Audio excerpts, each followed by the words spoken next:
Moto G lineup has been one of the most successful in the budget segment of smartphones. Lenovo has just launched the G5 and G5 Plus at MWC Barcelona, Spain. My name is Linus, let's take a quick look at them.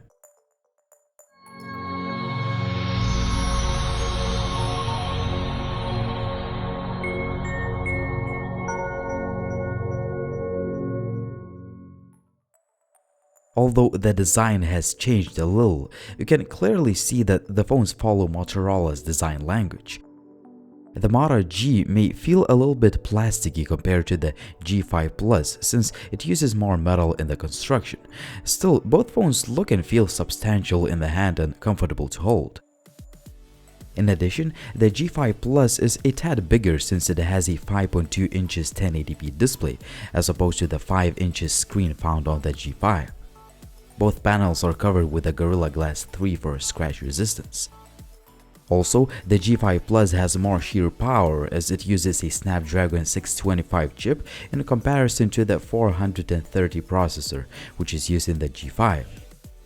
The G5 will have 16 or 32GB storage options and 2 or 3GB of RAM, while the G5 Plus will come in either 32 or 64GB of storage options, which can be also further expanded via the microSD card slot. Another department where the G5 Plus takes the lead is the camera.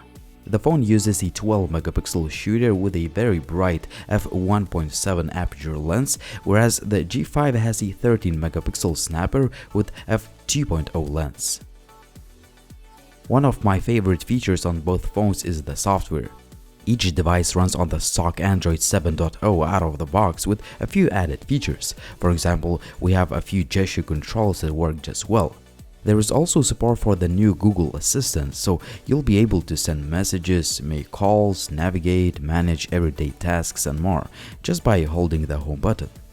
Both devices will launch internationally, but only the G5 Plus is going to make it to the US market. The G5 will cost around 199 euros in Europe, while the G5 Plus will cost around 250 bucks in the US. Both devices will be available for purchase sometime in March. So far, both phones have been very fast and responsive and they look and feel great, but these are just the first impressions. Make sure to stay tuned to Gizmo China for the full review.